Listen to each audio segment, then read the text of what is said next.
Hey, this is Walt. This is Max. We are Useless Info Inc. This is our podcast on dystopian films. Why dystopian films? Well, I have the sense that the future kind of sucks. I'm not going to say why. I don't know if you've got that sense, but I've kind of got it. There's a lot of great movies out there that have the same sentiment, and we thought we'd start going through some of these and talk about them and just see what we like, see what we don't like, maybe kind of unearth some gems that a lot of people may not know about.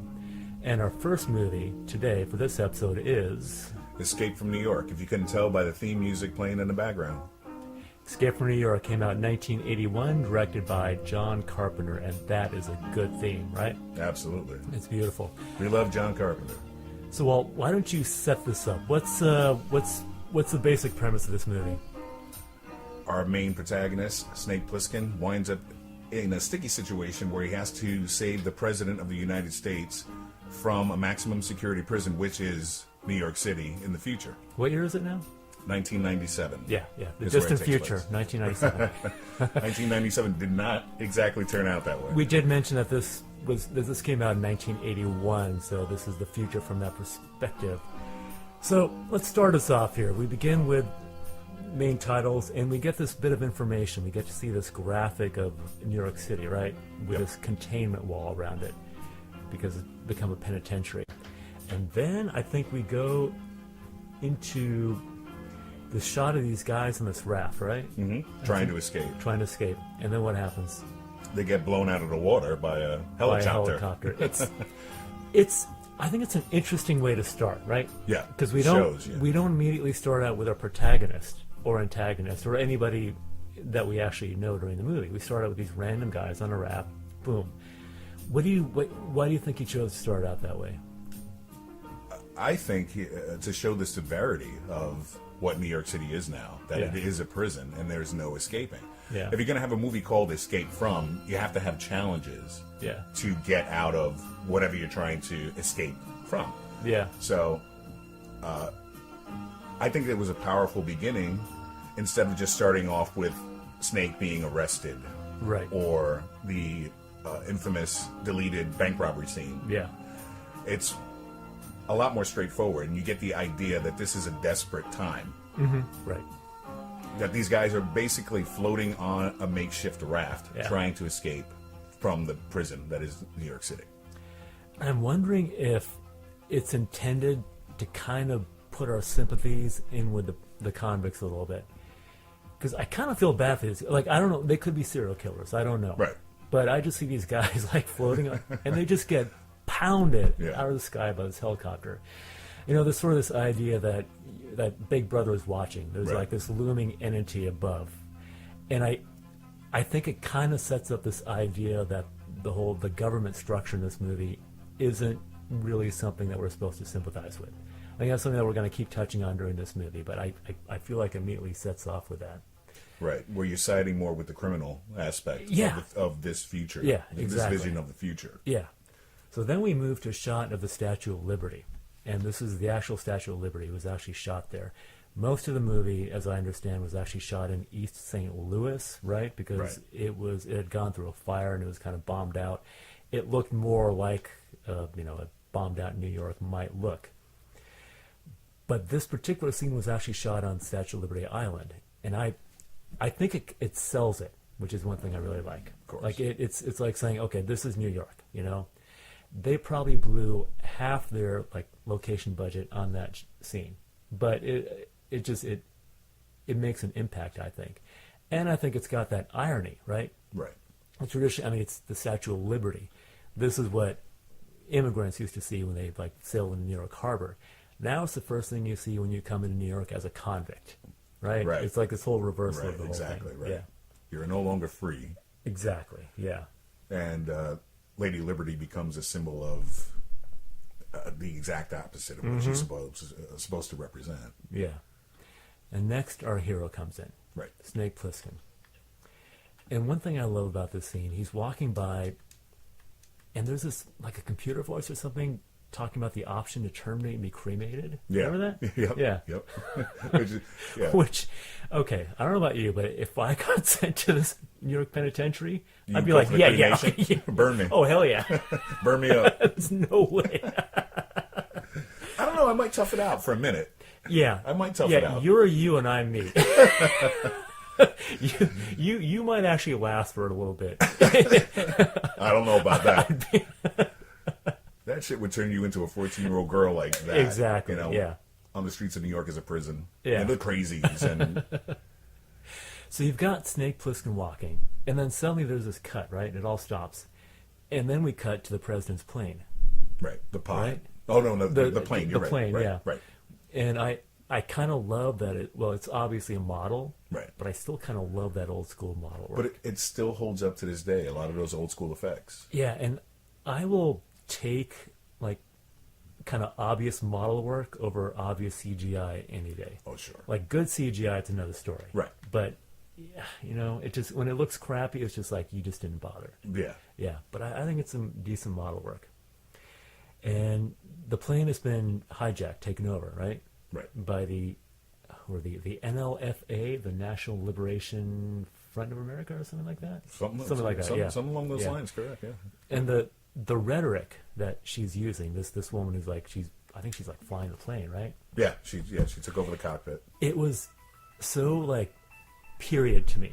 Yeah. I thought it was. I'm reading this book about the SLA right now, and they had this great sign off on all of their communiques. Death to the fascist insect that preys upon the life of America. Right? Powerful. Yeah. Yeah. It feels like that kind of rhetoric. So the president's getting out. He gets on a pod. Get me to the pod. Get me to the pod. Yeah. Which is Basically like Mork's ship from Yes, exactly. Mork and Mindy. It's a big giant red egg. yeah. Yeah, that you're gonna survive in that. Yeah, drop yeah, me out of yeah. the plane in this giant fucking pod. Yeah. And then you see the crash, but you see it as like a computer simulation, right. which Dot hitting the building. Yeah. I mean, it looks kind of like wonky or whatever, but I kind of like that choice. It still works. Yeah. You could have done like a model work, like crashing plane, but with that kind of budget, it would have looked like those little Flash Gordon Yeah, right. ships, like a little firecracker in the back. When they would fly in a circle to take off. Yeah, like the old Flash Gordon if you series. don't have the budget to make it look really good, you do something like this, Right. to like represent it. You don't need to show it necessarily. Yeah. You really don't. I think it was a good choice. And also budget restrictions. Exactly. Yeah. And it was a smart way to go about. We don't need to show the plane crash. Yeah. But you do get that great scene when it is down. Yeah. When Snake goes in, where you see the wreckage. Yeah. That's a lot more powerful than actually that seeing. sells it. Yeah. Yeah. It reminds me of even Empire Strikes Back. Of course, had a much bigger budget. When Luke's X-wing crashed on Dagobah, you see it through the cockpit, right? Yeah. They just like fling trees at the cockpit. Right, Basically. Yeah. right. It's a simple way to just show visually that this thing is happening. Right. Okay, so then we go to the crash site. But it's not like they couldn't afford to show the crash, but it's still Exactly. Yeah. It's Star Wars. for It's crying out Star loud. Wars. Yeah. So we go to the crash site, and so then the good guys will come in, supposedly the good guys, and then Right, this quote, guy unquote. appears. Right? Talk about this Romero. guy. Talk about him. And Carpenter named the character Romero after his good friend George Romero. Yeah, another independent filmmaker. Kind of Brilliant. Working genre. work. Rest in peace, Mr. Romero. And what does Romero look like? He looks like he's kind of like a Hollywood vampire almost. He's out of place, so to speak. He looks like a zombie vampire punk rock kind of street urchin, basically. I thought he looked like a refugee from Cats. Like, just like watching it, like Midnight. yeah, Like it's he was like gonna break into it. Magical Mr. Mistopheles or something. Like his like blown out hair and everything, the movements. He's got canine teeth, Like, all canine teeth almost. I can imagine like this backstory where Cats is showing on Broadway. the city's going to hell. Everyone's leaving because it's being turned into a prison. Right. And this one guy's like, no way. I'm not leaving the production. I am a cat. I'm still on stage. And then, but he's. Yeah, I never thought about it that way. There's a point there. I feel like out of the kind of secondary characters in this movie, he's my favorite. Yeah, I mean, he's just absolutely. like it's so like He just eats physical. eats up the scenery, chews it right up. Yeah, especially exactly. when he's introduced to walk towards Hauk. Yeah. and the police officers. He's just cocky as hell. Yeah. He's got nothing to lose. Yeah. You know. Yeah. And he's not going to take any shit off them because they got the president. Yeah. And then he shows the finger Yeah. with the ring, with the seal, Yeah. presidential seal. Yeah. Yeah. It's pretty great. And then we go back to Snake, and then we meet Hulk. Well, we've already met Hulk, right? Right. But then this scene Because between Hulk sends him in, yeah. yeah, this scene between Snake and Hulk, right? Mm-hmm. And this is where we get a lot of exposition, but it's still, I think, a scene with some really good energy in it, because you don't know these two guys, you don't know what their agendas are, right? Right. You know they're both hiding things, but you don't know what. But you learn all this stuff. You learn that Snake is a war record. We're still at war, the U.S. and the Soviet Union and China, right? Right. Yeah, because of course 1981. At this point, the Soviet Union hasn't fallen. There's no reason to believe that it is going to fall ever. And then you kind of set up the mission, and this is where I think this movie gets defined as essentially a man on a mission movie, right? But I think it's in that classic. You got the man on a mission movie, and you've got the reluctant hero thing, Right. right? And that's who he is. Like, the reluctant hero is the one who's not going to immediately step up. I'm going to do this thing. He has to be somehow coerced, bought off, or something to do this thing. He's basically trapped. Yeah, yeah. He's between a rock and a hard place. Yeah, And you- Hulk knows that. Yeah, and you see this trope a lot. Like even Han Solo. Oh, yeah. Like Yeah. most of the first movie, it's I'm He's a scoundrel. yeah. I'm not in for your rebellion, sister. I'm Right. not in for you. He's in it for the money. Right. But usually, He was a smuggler. He was a smuggler. Yeah, usually the thing is, with the reluctant hero, at some point during the movie, the reluctant hero becomes a committed hero. Right. The arc. The arc. Things play out a little bit differently in this movie, as we're going to talk about. And I think it ends up being a very kind of interesting inversion of that kind of trope. Anything else we want to talk about in this scene? Well, I love the, and it's become a classic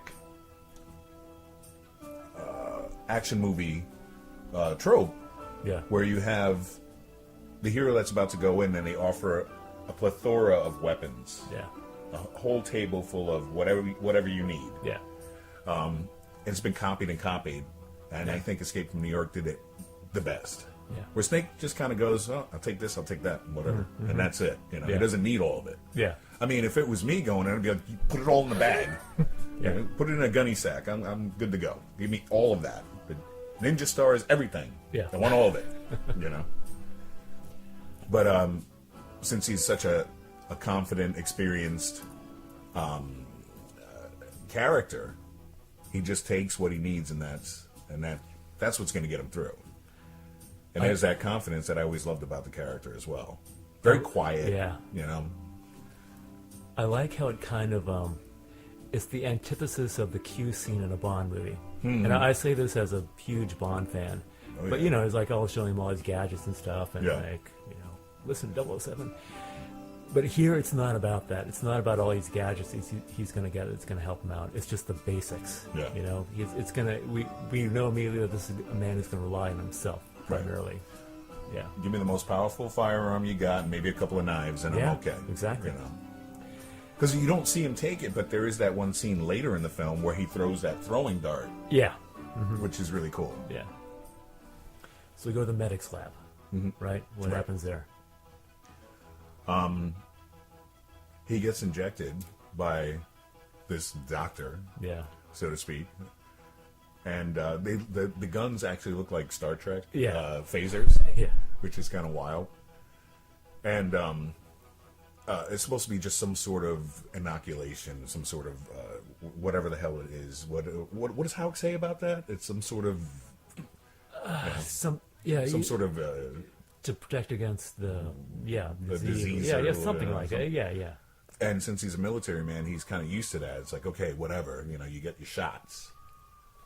So he goes in the medic's office and he gets injected. Inoculated. Inoculate. Yeah, Some- it's supposed to be inoculated, but what is it really? Hulk describes it as two small, minuscule capsules Yeah. that are explosives. Yeah.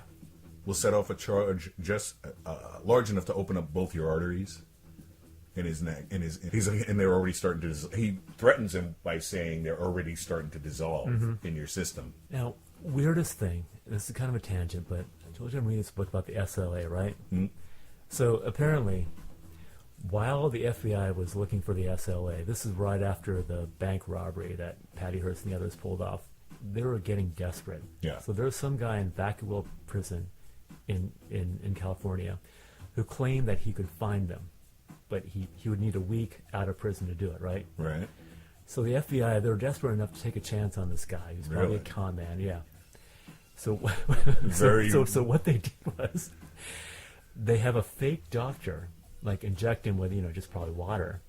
And Some placebo. Or they tell him that he's been injected with a slow-acting poison that will kill him within a week unless he returns for the antidote. Wow. I shit you not.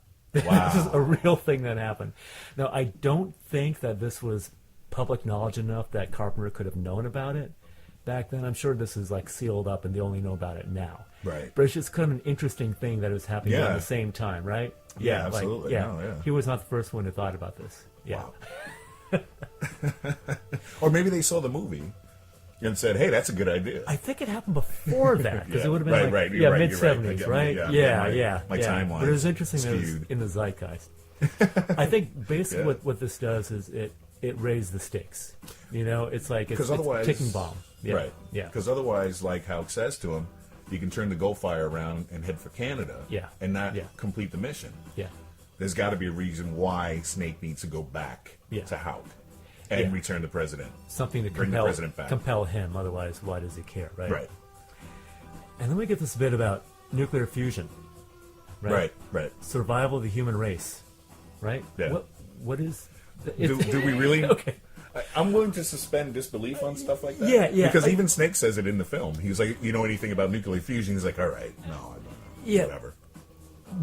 What I always kind of gathered from it was that the war with the Soviet Union and China has not been going well.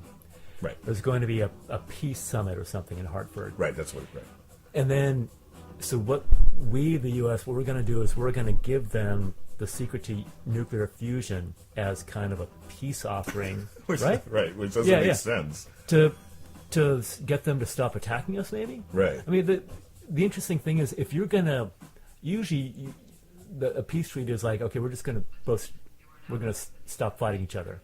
Right. Out of mutual interest, right? Shut their door, you know? Nuclear fusion, that's an energy thing. Oh, That's- right. yeah, Right. Duh. so- See, science. Yeah, well, okay. I'm not a nuclear physicist, but I'm just going to break down the basics of nuclear fusion just really quickly. So what is it? You take two small nuclears, and you kind of fuse them together to make a big nuclear. That makes sense to me. I don't know. Probably the crazy glue. I'm not- Right. and Gorilla then glue or so- something. You know. One big nuclear is better than two small nuclears. And that's basically what Einstein's equals MC squared means. equals MC squared, yeah. Simplifying. I'm simplifying, yeah, Right. but that's basically what it's all about. Okay. Yeah. Makes So sense? two nuclear molecules, you put them Yeah. together, you get a big nuclear You fuse them, molecule. you get a big one. And Yeah, it's yeah, and that's better. more energy Yeah, that yeah, will yeah. be radiated outside Yeah, of this. yeah, exactly.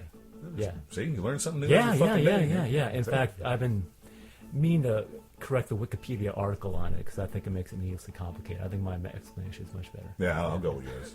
I don't trust the Wikipedias. So basically, nuclear fusion is an energy source type thing. Like, it's something that we can't even do even now in 2017. Like, we can do nuclear fission, but we can't do nuclear Not like, fusion. Like we can do fission for weapons and fusion for weapons. That's a thermonuclear bomb thing. But we can't do it for energy because things get really, really hot. And we just can't contain that heat.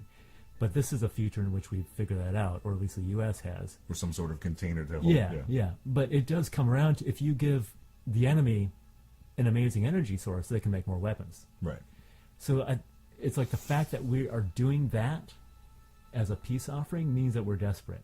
Right. Is kind of how I interpret the whole thing. Right. You know, that makes sense now. Yeah. And Houck says it's the survival of the human race. Well, maybe, I don't know. Right. You or know, it could be the destruction of the human is- race. is- It could yeah, go or is one it of just- two ways. is it There's just- no gray area there. Or is it just the survival of the U.S. government? Is Right. that what they care about? Right. You know? Well, it seems to me, Yeah. with the way the film is set up, that they're not really concerned about the rest of the world. Yeah. Yeah. That's why it's such a dystopian future. It's the U.S. is basically out for self. Yeah.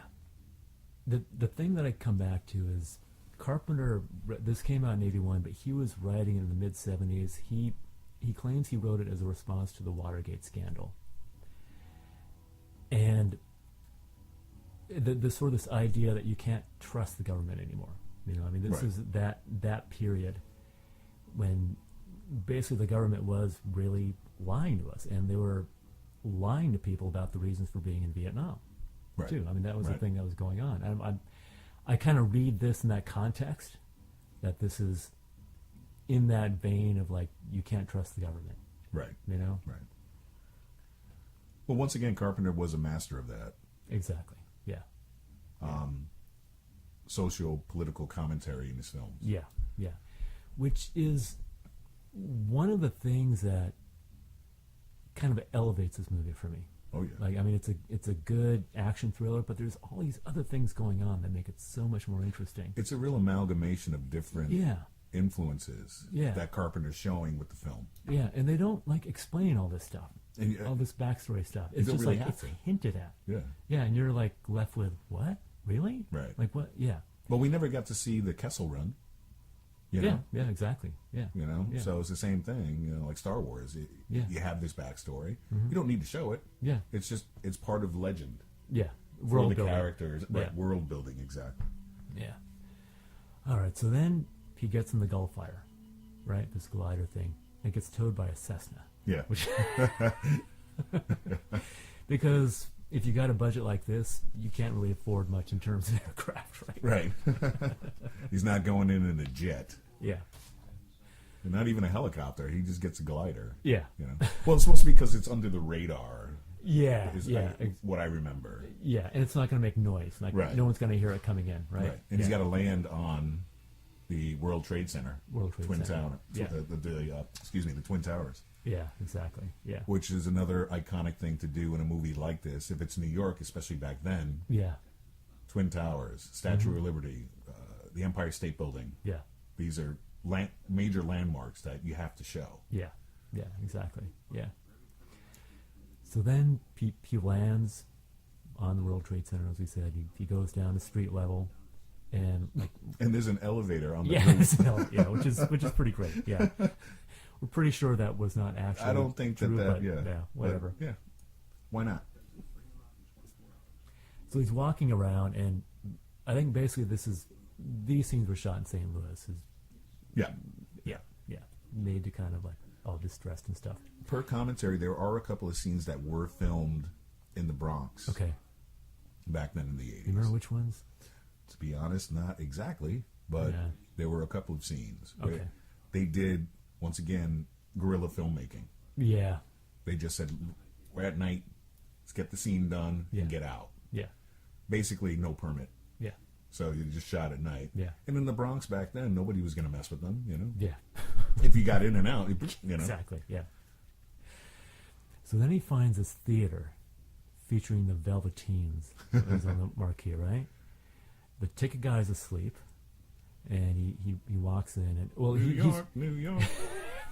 yeah, the song. Right. Everyone's coming to New York, Yeah. and some of the lyrics are: "Rob a bank, take a truck. You can come here by stealing a buck." Right? This is hell. This is fate. Right? Damn, you It's- did your fucking research. Wow. Look at that. Well, I'm going to cover that song. I think you should. I think initially I used to think that it was like some Broadway thing. I did too. But when I started listening to it, like, Yeah. wait, this is not Guys and Dolls, is it? Right. Right. But it was actually written for the film. Carpenter, once again. Yeah. Yeah, And yeah. he's in the pit. Okay. He's the conductor Oh, in the funny. pit. Okay. Yeah. It to me almost feels like this satire of Broadway. Of course. Like Yeah. you'll just walk in and watch whatever shit Right. and just be happy about it. Right. If it kind of relates to what you're doing, which in this case it relates to you because you're a convict. Right. You know, Right. it's and this is where we meet Ernest Borgnine. Talk about Ernest Borgnine for a little bit. Legendary actor Yeah, in way too many films for me to count and remember. yeah, But he plays that kind of. His character's Cabby in the film, and he's been in New York City forever. Another 30 one years. of those, another one of those characters like you described Romero as. He just never left. Yeah. Turned into a prison. He just said, "Well, I'm sticking around. This is New York. This is where I live. I'm part of the scenery." And you know, I can imagine Driving people that now crowd, yeah. doing that. Right. I mean, I don't even know if you and I would be excluded from that category. Like, I ain't leaving this city. Right. Fuck you, people. You get hit by tornadoes and earthquakes, and you're like, I'm not going anywhere. Yeah, it's just this New York steeliness. Yeah. This is my city. Yeah. Like when Sandy hit, it was the same thing. I'm not going nowhere. Yeah. Yeah. I'll be all right. I actually believe if people, if people slip notices on your door saying, in 24 hours, this will be a prison. Get your ass out of here. There's going to be people who are, yeah, right. No way. I'll just board up the windows. Yeah. That's all. Yeah. Board up the windows and start sharpening all my knives. So it's in here because his little tracking device is leading him to whom he thinks is the president, right? Right. Because he's got the tracer. He's got the tracer watch thing. tracer. Yeah. Wristband. Then he finds this guy who is obviously not the president. Right. Yeah. Another one of John Carpenter's go-to actors, and I always blank out on his name. We should look it up. Okay. He was also in They Live. Okay. Always plays a drunk or a hobo. Yeah. He's always playing that character. And in They Live, he's the guy that's the hobo in the beginning, the drunk, and then goes with the aliens. Oh, right. Okay. And then he's rich. So that's the guy. Oh, I knew I'd be president. When I got this, I knew I'd be president. And yeah. a little bit of a little side note. Yeah. He sings "Hail to the Chief," but it's basically a wedding theme. It's not the actual "Hail to the I thought, Hail to the I thought it sounded like George of the World or Lord." something. But yeah, Right, it's a winning. because he didn't know the actual song, and Carpenter Yeah. talked about that. Yeah. That he just said, "Sing Hail to the Chief," it'd be funny, and he didn't know the song, so he just kind of went, "Hail to the Chief," which is great. Yeah. And then Snake smashes the tracer because he's angry about not finding the president as quickly as he thought he would. Yeah. And when the tracer goes dead, they think that the president's been killed. Yeah. And Snake gets on the horn with Houck Yeah. and tells him, somebody had him for breakfast. He's not here. He's dead. Yeah. And then Houck once again reiterates that if you try to get out of there, he says something to the effect of, "I'll burn you off the wall. Yeah, if you climb out, I'll burn you off the wall." Yeah. It's a great. And then Snake has, I think, an amazing reaction. A little human compassion. Little human compassion. Yeah. just yeah. And I think that's the most desperate you see Snake at that point. When he walks out, And he sits down. he sits down. Okay, I love that moment. Yeah, he I love takes that a moment breath, because and he's like, "I am just screwed here." I feel like there are so many action movies that are so busy, and Yeah. they're gonna get you to the next action beat immediately. Especially modern action films. Yeah. You don't see the guy eat. You don't see him take a piss. Like in most You know? movies, he would do this. He'd walk outside, and the crazies would immediately attack him. Right. Right. But Carpenter gives him space to breathe. One of the things that always engages me in an action movie, I mean, yeah, obviously I want my heroes to be much more capable than I am or And anybody larger I than know. life, And yeah. larger than life, yeah. But having a little bit of a human moment helps me kind of key in. Of course. Superman is kryptonite. Right, Like right. everybody can be wounded or something. And Superman's also vulnerable to magic, by the way. Oh, yeah. See, I didn't know that part. Yeah. He sits down. It's like, I need a moment. I got to figure things out. What am I going to do next? And the fact that happens, that he's not instantly on top of things, can just, take the next round. I love that. I love that moment of just breathing space. And then things start happening. A guy comes by, starts clanging on manhole covers, right? Yeah. And then what? Where do we With a go? crowbar. Yep. Running around in looking like a barbarian almost, with this big animal fur coat. Yeah. Running around the street in the dark. Yeah. And at first Snake is not intimidated by it, but then he realizes when these other men and women start climbing out of the manhole covers that it's almost like a zombie It's a apocalypse. slow build, Yeah. right? It's not like they rush at him immediately. It's just like they start it's like in the Birds when you see one bird, Right, and, right. like they start gathering slowly, Yeah. like it's that kind of like suspense building. And they're called the Crazies, The Crazies, yeah, which is another nod to George Romero in the film The Crazies. right, yeah. And I don't think it's a coincidence that he runs into chock full of nuts, right? Right? It's a good little pun. And then It is. he meets actually Kurt Russell's wife at the time, I believe. Susan Hubley. Hubley, Yeah, right. yeah. And she was Priscilla Presley in the In the Elvis. Elvis movie in which Kurt Russell played Elvis, right? Yeah. And that was the first thing that Kurt Russell did with John Carpenter? I believe so. Okay. I yeah. believe so. Yes. Yeah. Yes. Now, actually, you know a good story about how Kurt Russell managed to get this part. As Elvis or As Snake Plissken? Snake, yeah. Because he was playing against type. Yeah. Yeah, Exactly. And Carpenter did not want him for the role. yeah. I there were a number of other. You had mentioned Charles Bronson. I heard Charles Bronson and Tommy Lee Jones. Tommy Lee Jones. Like I can't see that. I mean, I don't. I obviously I know what he's been doing recently, but I don't know what he was doing back then. Right. I don't know what his '70s career was like. Well, the Coal Miner's Daughter. Yeah. There were a couple of other films that he Okay. was in that I can't recall right now. Yeah. And- But the biggest one was Coal Miner's Daughter. okay. And Bronson was a known action because he had been Death Wish in what 74, 6, something like that. Yeah, around there. Mid-70s, yeah. Yeah, mid-70s. But I personally don't see him in this role. No, not at all. Yeah. Not at all. Different kind of actor. Russell really brought it with this character, and that's why he's so associated with the Snake Plissken character. Yeah.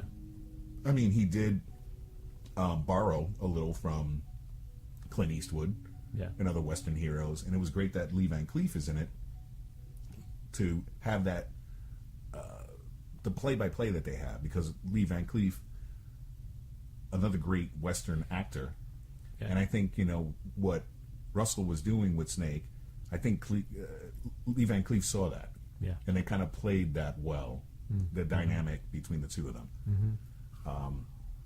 So he borrowed heavily from Clint Eastwood, but at the same time he made it his own, Yeah. and I think that's why it's such an iconic role for him. Can you tell me something about the audition? Oh yeah, he showed up in his own stuff, and with the eye patch, that was his idea. Carpenter Okay. talked about that. He was like, "What's and the hair?" Snake Plissken originally was supposed to have a military haircut, like a Yeah. high and tight, Yeah. but Kurt Russell grew the hair out, figuring that was his rebellion against not being in the military anymore. That he would grow his hair and not get a haircut. Which makes perfect sense. Yeah. Like Carpenter was writing this basically when the Vietnam War was winding down. I mean, I don't think it's such a stretch to say that basically Snake Plissken, he's a Vietnam veteran. Right. He's a guy who came back.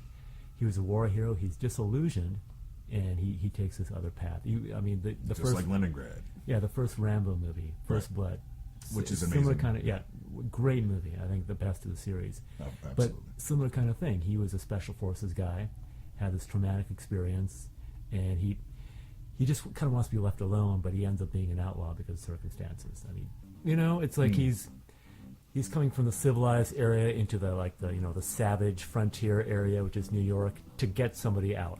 Right. Obviously, without all the implications, because it's John Wayne looking for his niece and all that kind of stuff. But I think it has some of the same kind of reference points, Right. Especially with the whole idea of the savages and the Redskins and everything. I Right. think it's a deliberate homage. Right. And of course, he's basically the man with no name from Sergio Leone's Right. westerns. Yeah. But he's got a cool kick-ass name in this. he's got a really cool Snake. kick-ass name. Yeah. Yeah. If you're gonna give a guy a name, that's a great name to have. But it's funny though, because it's kind of like he's got Snake as a first moniker, as a Yeah. nickname, right? And then Pliskin. Pliskin sounds nerdy, Yeah. a little nerdy. Yeah. Snake Plissken. But when you put Snake in front of any name, Yeah. any last name, you're a badass. Yeah. Exactly. That's, yeah. Yeah. I would love to walk around and have a name like that. Call me Snake. No, what's your real name? No, my name's Snake. Snake. Right, Snake. I'm Snake. Please. And in this kind of situation, I think we don't know why Snake became a master criminal or whatever, but I think that kind of arc is there. I just saw the 18-hour Vietnam War documentary by Ken Burns. Wow. Fully recommend it. But a lot of veterans were talking. You'd see like early shots of them with a military haircut, and then you see them like when they come back, and a lot of them join the peace movement, and they've got the hair. Yeah, yeah. That's a real thing. I think it's probably a nod to that. Yeah, yeah. I believe it. Yeah, I believe it. Also, the eye patch, great idea on his part. Yeah, just a little Because detail. something happened to you. Yeah. What happened? You don't need to know, Yeah, but it's just, wow. You went through some major stuff here. Somebody took your eye out. Probably at war. yeah. Who knows? You know. So then the crazies attack. Well, he and Snake and this unnamed woman have a bit of a moment, right? Right. Yeah. Right. But then she gets. She was in the credits. She's titled as "Girl in Chock full of Nuts." Yeah, exactly. Which is kind of funny. A girl in chock full of nuts. But then she gets nabbed, Right. and he tries to help her. He does. Yeah. Yeah. So we see that he's not completely amoral. Like he Right. has no reason to care for this woman. He's going to try to save her from these cannibalistic Right. creatures that Right. live underground. So Well, he thought he was going to get some play for a minute. That's why. you think he really thought that? They moved in for the kiss, and then she got dragged through the floor. Was he actually interested?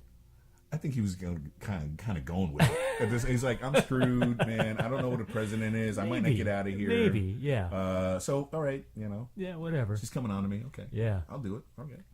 So the crazies like the world's worst cock block. Is that what it's called? Yeah. Cannibals. Big cock blocking gang of fucking crazy motherfuckers Yeah. in chock full of nuts. Yeah.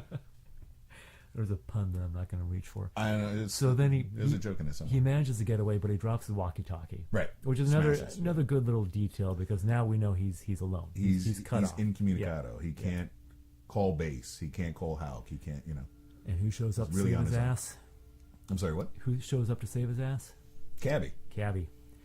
Ernest Borgnine Cabby. with a Molotov cocktail is one of my favorite things ever. Oh, man.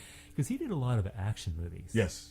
And just seeing him in that kind of like shape again, I just love it. What's really wild, right down the street on 7th Street, Yeah. a horseshoe bar that's been there forever. Vazax. It goes by 3 different wacky names. There's a picture of the owner with Ernest Borgnine in the bar. Oh, kidding me? Yeah, no, I'm serious. It's one of my favorite shots. He's hanging out in the bar with the owner. Yeah. And having a drink. Man, Borgnine. So Borgnine takes him to the public library, right? This is where we meet Adrienne Barbeau. I think you need Maggie. to talk about, Maggie.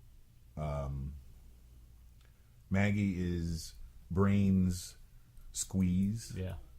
is what she's called in the film. And the Duke of New York gave Maggie to Brain to keep him happy. Yeah. So Brain can continue to make gas and other energy supply sources for the Duke of New York. Yeah. And it's funny that there you go. Yeah. There's a song. Let's should we turn this up a little bit? Just have a.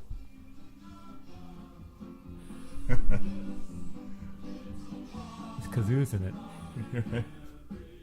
It's coming to New York, New York. Yeah, I love No more Yankees. the orchestra is like just thrown together. Yeah, it's like washboards and Yeah. and whiskey jugs. It's pretty great. It's just like a little moment, but it's really But it works. It's a lot of nicely fun. done. Yeah. It also shows how people are trying to survive in this environment and have some sort of entertainment. Yeah. Get out of the fact that you're trapped in a maximum security prison need that is something. New York Island. Yeah. So Adrienne Barbeau, Yeah. and she was whose wife at that time? John Carpenter's. John Carpenter's. Yeah. She was married to John Carpenter at the time. And it's funny, when we actually listened to a little bit of the commentary on this, Carpenter says right off the bat to Kurt Russell, both of our ex-wives are in this movie. It's just like, not bitter. Not bitter about it. Just is what it is. Right. So they go down in the kind of basement or lobby area of the public library, and we meet Brain. We see like a And of course, Brain is holed up in the New York Public Library, Yeah. the main branch. Yeah, of course. And there was like an oil rig in the background. Yeah, there's a little tiny oil rig going Like to show that he's coming up with the gas. if there had been oil under the public library, I just kind of feel like it would have been tapped Right? We would have known about it by that point. from some time ago. And Brain is Harry Dean Stanton. Yep, You got to say a piece about him because R.I.P. recently as we're recording this, right? absolutely. But Yeah, talk, rest in talk peace. about him a little bit. Oh man, he's another one of Carpenter's go-to guys. He was also in The Thing. Yeah. Amazing actor. The first time I saw a movie with Harry Dean Stanton was Repo Man, and I thought he was brilliant in that. I think mine was Alien. Yeah, Yeah, I think so. Yeah. Yeah. that's right. That's right. I forgot about that. Yeah. I forgot all about that. But yeah, Yeah. him and Yaphet Kotto have great chemistry in Yeah. that film. Yeah. Because in they're like Alien. they're like the working Yeah. guys. Yeah. They're the maintenance guys. Yeah. Yeah. But brilliant actor. Yeah. And this is why, there's this great thing because Snake knows Brain, Yeah. but he knows him as They Harold. have a history. Yeah, yeah. I always think about like when you're in college and you start to feel cool, and then someone who knows you from high school shows up yeah. and uses the name that he made fun of you with in high school, and like Right. you're suddenly like reduced back to high school. Yeah. It's kind of like what happens Harold. to yeah, Yeah. Brain / Harold in this moment because he's made it. He's like second to the big Yeah, boss. he's up top and here in New Snake's York. like, what? And they have a history together. Right. Yeah. Harold Hellman. Harold? Maggie says. Harold? Like she didn't know his real name. Yeah, Which is yeah. really funny. But Brain is the one who's got a plan to get out. Yeah. That's a crucial bit that we get here. Right. And it's a weird little thing because he says, so all the bridges are mined. Mm-hmm. So a guy who got all the way across one of the bridges Made a map. create a map Right. like as he's going across. So he's like, he steps ahead. Okay, there's no mine there. Mark it down. Steps to the right. Okay, no mine there. Right. Right, like, right. I don't know how he does this. He gets to the other side. He gets killed by the police. Right. And At then, the wall. Yeah. And then, how does the map get back across the bridge? Exactly. There's a little something that's missing. You there, got to right? suspend You don't- disbelief. Yeah. You have to yeah. suspend Yeah. disbelief. It's one of those things that the first time you see it, whatever. You don't think about it. But if you see the movie, like, When you've seen it 1,000 times, yeah, like we then have. these little kind of details kind of like Show well, up, yeah. I don't know. Yeah. Right. But whatever. So they get back on the streets, right? Right. And then this amazing motorcade shows up. Yep. And talk about that. The Duke and his entourage Yeah. driving a Cadillac with chandeliers Best thing ever. on the front. Love that. I mean, hanging off both sides of the front of the hood of this Yeah. Cadillac, and just owning it with that Yeah. alone. Now taking that once again, kind of repurposing things that you'd have to do in this kind of life in the future, in this dystopian future. Yeah. I want to show off. I got my ride. I got a Cadillac, and it's also like a got low rider. hydraulics, a yeah. low ride, the hydraulics, and it's got chandeliers on the front. Man, Yeah. I'm the man. I am the Duke. I like that really simple detail. Like, you look at the Mad Max movies, and these cars are like completely tricked out and Right. everything. And of course, they get more and more involved as the budgets get bigger, right? And Fury Road is like completely They're out of like, control. Yeah. Here, it's just a really simple thing: chandeliers. Yeah, and But a disco ball. Yeah, but it just sells it. Yeah, Yeah. and a disco ball in the back. And who is the Duke? Isaac Hayes. Isaac Hayes. The legendary Isaac Hayes. Isaac Hayes. Yeah. Shush your mouth. Who You damn right. did have some acting roles. Yeah. Yeah. What did I teach you? At that point, he did have acting roles, right? Yeah. He had been in some other films, but I'm not. He had a cameo in Shaft, I believe. Yeah. And Well, he had because a, he did the soundtrack. yeah, and he had a recurring role in the Rockford Files. I forgot about. Yeah, that. My mother used to love that show. yeah, my mother did too. Always, yeah. Jim Rockford. Yeah, yeah. Oh, But he's the Duke, and then And this, speaking yeah, of this which, great, yeah. This the music Duke's is theme. Yeah, this is some of the best music in the movie. It's funky. Yeah, Yeah, it's amazing. It's like, Yeah. Yeah. Yeah. you know, who thought John Carpenter could be so fucking damn funky? Let's talk about the music a little bit, because this is all composed by John Carpenter, Yep. right? Yep. Which is I just love that kind of, you know, auteur, do-it-yourself Oh, yeah. approach. Like, I'm just gonna do it. Yeah. You know, I'm writing, I'm shooting, I'm composing music. Right. Yeah, it's really good. And it, for whatever reason, this is probably one of my all-time favorite film soundtracks, Yeah. because as much as it is of the time, and he's relying on a lot of electronics here and there, it's so sparse at the same time, Yeah. and really Yeah. fits the scenes. Yeah. It's not overdone. There's not a whole lot of guitar happening, not a whole lot of bass. It just kind of fits with the movie for Because the whatever movie's reason. stripped down as well. Right, yeah. Just the It's essence. very dark. I mean, this Yeah. is the funkiest track on Yeah. the entire soundtrack. Yeah. But still, it's just one step further than, say, the main theme. Mm-hmm. You know what I mean? Yeah, yeah. Yeah, it's really good. So the Duke shows up, and they're kind of hiding from him at this point, right? Because they Right. want to get to the president before the Duke does. But at first, Snake is standing there like, all right, I'll just take him out. Yeah. And then they convince him to hide with them, to move, because he stands there with the gun Yeah, for yeah. a second, ready to go. Yeah. Yeah. Then they grab a car, right? Mm-hmm. And they're kind of trying to Snake knocks the guy out and steals one of Duke's people's car. And as they're driving, I love the fact that Maggie and Brain argue about which street to take. There you go. It's such a couple thing to do. And does that come up later when they're on the bridge? And does Maggie say you can't read and drive at the same time? Right. Yeah, and I can relate, because I have heard that, and I have assured the other person that yes, I can actually read and drive at the same time. I you can know? multitask. Yeah, exactly. Okay, so then they get to the train yard, and here we find out, we kind of find out that the other guys don't actually like Brain that much, right? Right. Someone say like Brain's always snooping around. at some point someone calls him pain in the ass or Yeah. something like that. Yeah. But he comes up with the gas, man. Yeah. And it's like the smart guy always gets a bad rap, you know? Like It's funny how he could survive in this environment with a name like Brain, a Yeah. nickname Yeah. Brain. You got the Duke, you got Snake, Yeah. you know, Cabby, The Duke looks But- out for him. but Brain. Yeah. So this is where Snake first meets the president. He tells him to stop shaking. I can't. I Yeah. can't. And I've always wondered, well, not And then just me, once again, but- where he does the throwing dart, where Yeah. he gets hit in the leg with an arrow. Snake gets shot in the leg with an arrow which I love. Yeah. I to I love- disable him a little bit, make yeah, him even more yeah, he gets- vulnerable in this environment. Yeah, and he's limping through much of the movie. Yep. And I kind of, I always like it when he's not working at full capacity. He's a little bit. It brings a little bit more just energy to it. You know, Exactly. It's more human too. You're really on his side. He's injured. He's hurting. Also, he's more so struggling at this point. Yeah. He's got capsules dissolving in his neck. Mm-hmm.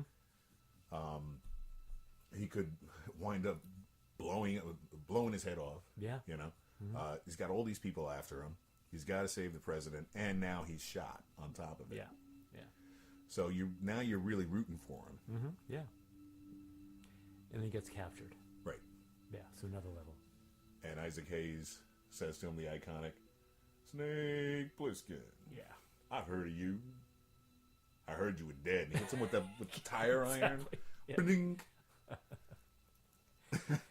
So then we see the Duke basically wasting bullets by just kind of like Right, just like messing with the yeah, president, yeah, like just fucking torturing the with him, yeah. president, yeah.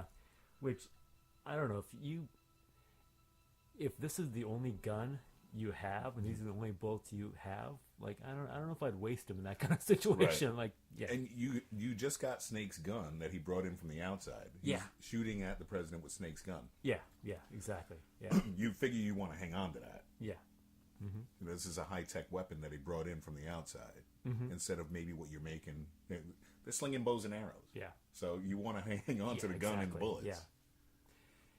Yeah, yeah. then we kind of cut between that and Brain and Maggie, right?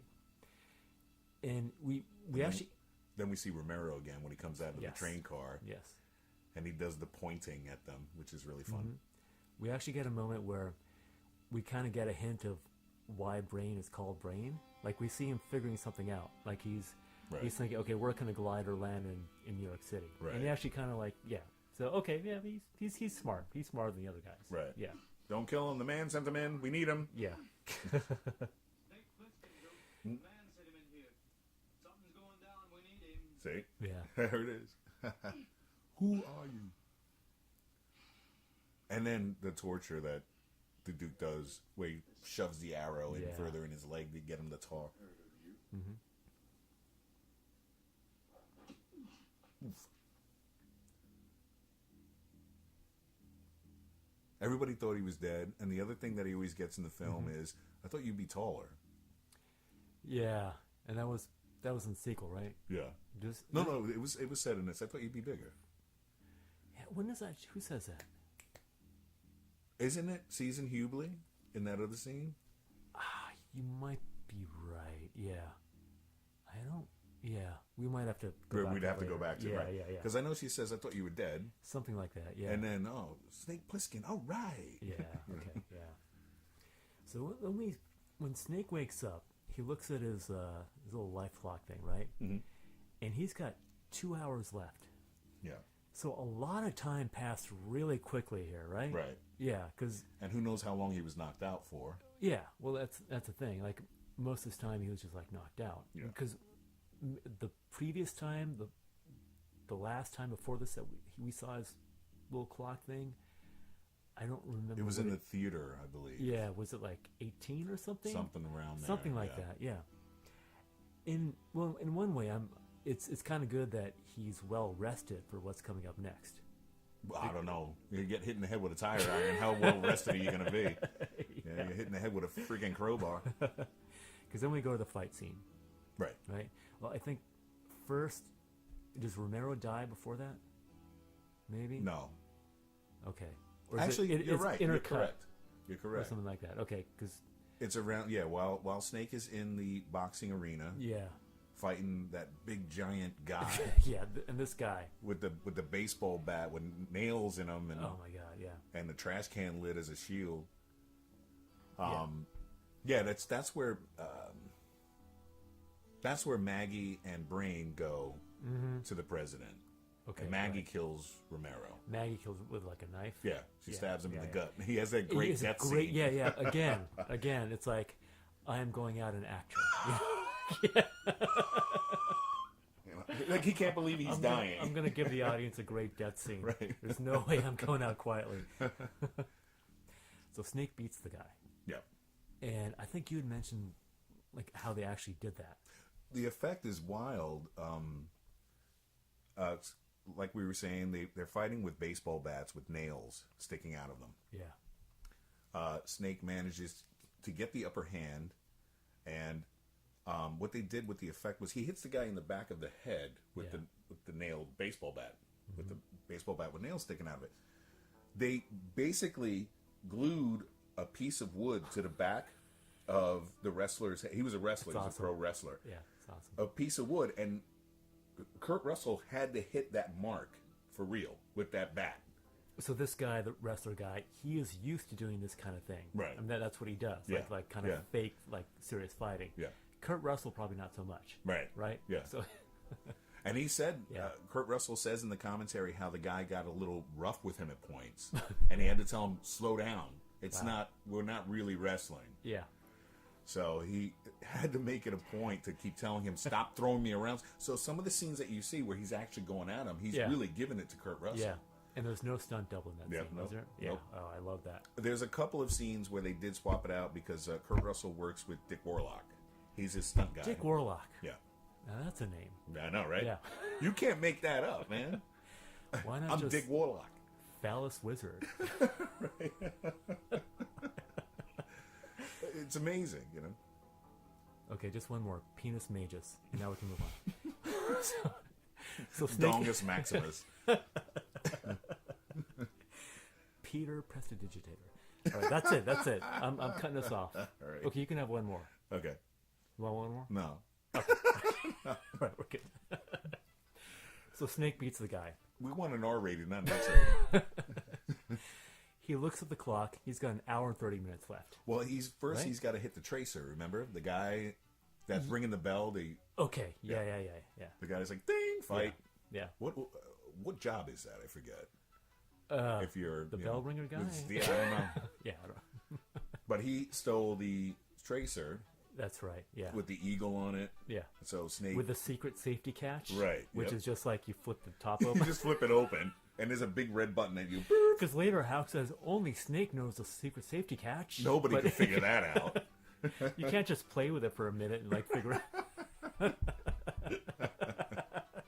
There's a joke in there somewhere It's too. not like there's like a code that he's got to punch it or Like, something. no. Okay, so that happens. Yeah. And then he checks his. So that signals like Hawk and them, right? To let them know Okay. that he's still He's still alive, alive, and he's trying to get the president back. Yeah. Okay. And then he's got an hour and 30 minutes left. Right. Right. Okay. So then Maggie and Brain get to the World Trade Center, but so does Snake, right? Mm-hmm. Which is an amazing. In excuse about me. 15 minutes. An amazing feat. Yeah. To the top of the World Trade Center. Exactly. Yeah. Yeah. And they get the president there, and this is when the Redskins, the Savages. Right. Yeah. Goddamn Redskins! Which. Okay, so It's another homage because it's John Carpenter's dystopian western. he was a big fan of who am I thinking of? Big Western director. Not Leone. Not Leone. No. There are people like screaming the name at me right now as this is playing. Think about it. John Ford, of course, is who we're thinking of. So John Ford did The Searchers, one of the most amazing westerns. This is kind of like The Searchers, It's like he's coming from the civilized area into the savage frontier area, which is New York, to get somebody out. Right. Obviously, without all the implications, because it's John Wayne looking for his niece and all that kind of stuff. But I think it has some of the same kind of reference points. Right. Especially with the whole idea of the Savages and the Redskins and everything. I think it's a deliberate homage. Right. And of course, he's basically the man with no name from Sergio Leone's Right. westerns. Yeah. But he's got a cool kick-ass name in this. he's got a really cool Snake. kick-ass name. Yeah. Yeah. If you're gonna give a guy a name, that's a great name to have. But it's funny though because it's kind of like he's got Snake as a first moniker, as a Yeah. nickname, right? And then Pliskin. Pliskin sounds nerdy, Yeah. a little nerdy. Yeah. Yeah. Snake Pliskin. But when you put Snake in front of any name, Yeah. any last name, you're a badass. Yeah. Exactly. That's- yeah. yeah. Yeah. I would love to walk around and have a name like that. Call me Snake. No, what's your real name? No, my name's Snake. No, Snake. Right, Snake. I'm Snake. So then they can't get up by means of the glider because the glider has been tossed off the roof. Right, So they go back down. The gang knocks it off the top of the World Trade Center. Yeah. One of the towers. And then the guy under the hood shows up. 'Cause they try to, They get downstairs once again in record time. yeah. And Snake is limping. Yeah. They walk all the way down those stairs. And we're talking about how many stories? It was like 110, Yeah, wasn't yeah, it? yeah. So they get downstairs to the lobby. Yeah. Their car doesn't run. Yeah. They try to start the car up. It's not running. Snake opens up the hood, and the guy pops out once again with like a crossbow. He's got a crossbow.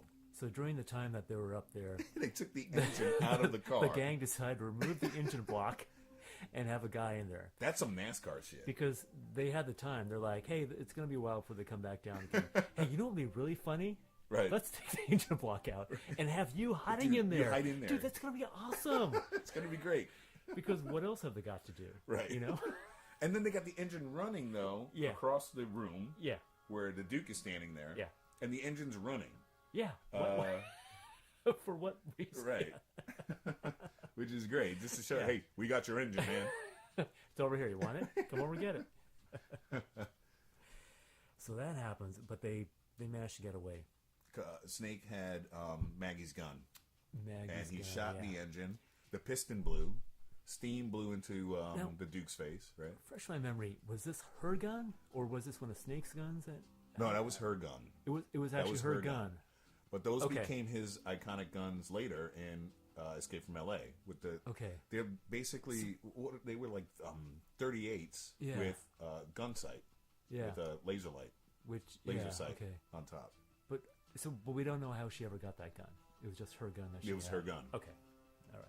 Because we saw her take it out at the train yard Yeah. where Brain says no, where she pulls the gun out. Yeah, And he's like, yeah. no, don't. Okay.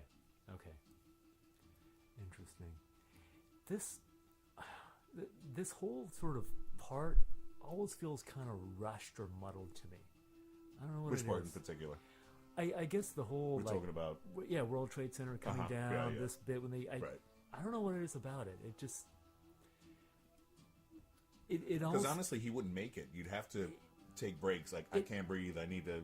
Let's stop on this floor. We're on what floor now? 50 something? What? 50 something? Yeah, it almost felt like the movie was rushing towards the end in a way. Okay. Like it kind of starts breathing again when they get to the bridge. For me, like Right. it's always been my like I feel like I tune out a little bit, and I don't know what it is exactly that does that. I guess to they me. had to expedite. Maybe that's what it Because was. Yeah. otherwise, there's no making it out at that point. You could spend 2 hours getting from where they were to the 69th Street Bridge. Yeah, You yeah. know, from downtown to the 69th Street Bridge. Maybe I just needed one more scene in there to play things out, Right. or something. I don't know. It just felt like it was very deliberate saying the whole thing out, but then it just feels rushy or something. I don't know.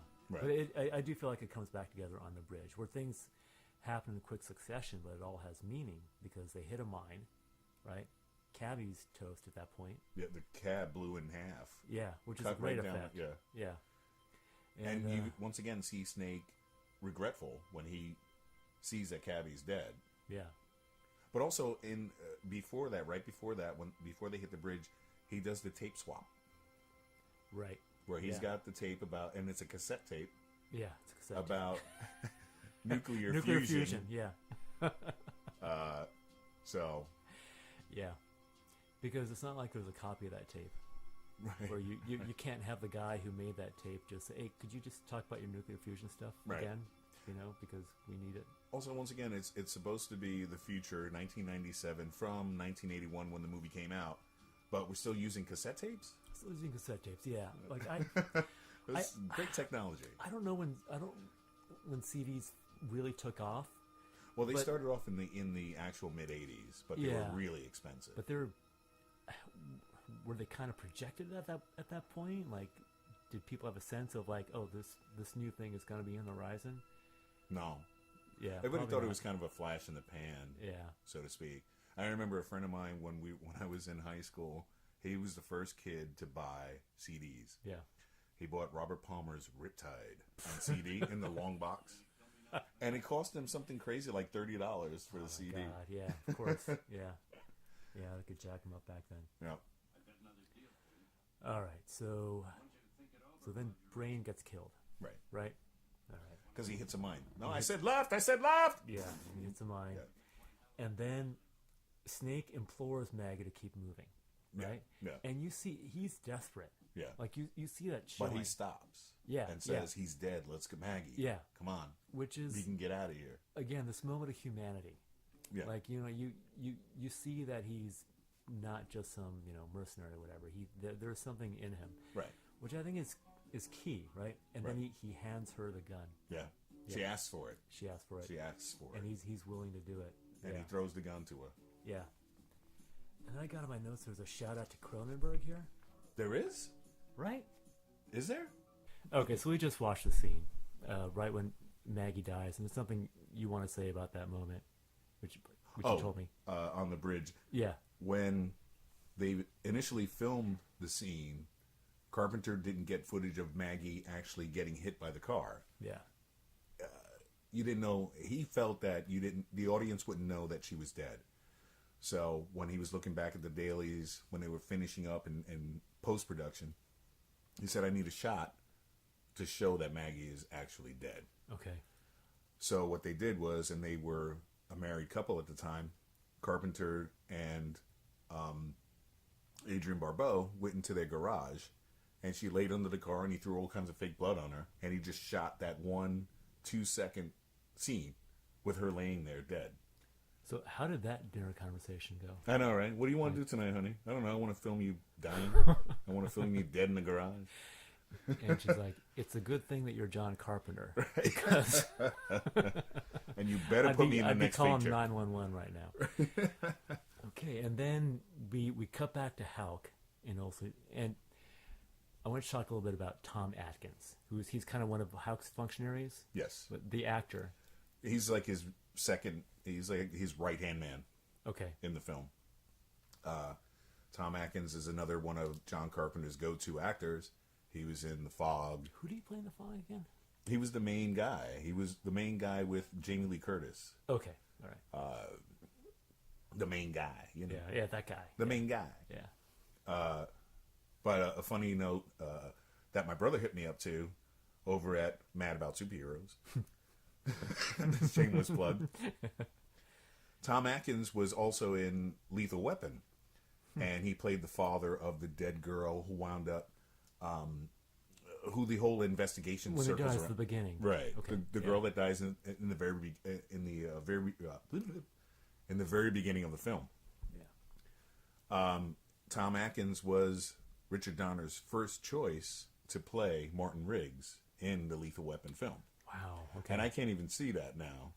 Because how old was Tom Atkins at that point, roughly?